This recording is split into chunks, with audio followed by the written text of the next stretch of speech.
سټ کې نظرانه سرونه ایښي دي دا چې نن بهار دی چا په اورګامونه ایښي دي څنګه یې ساتلی د سرو وینو په قیمت وطن دا جنت جنت وطن دا جنت جنت وطن اوس به مو په لاس کې وي قلم په څنګ کې توروي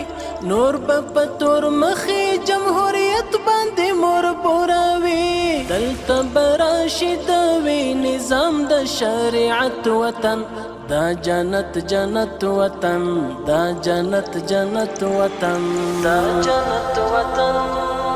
دا جنت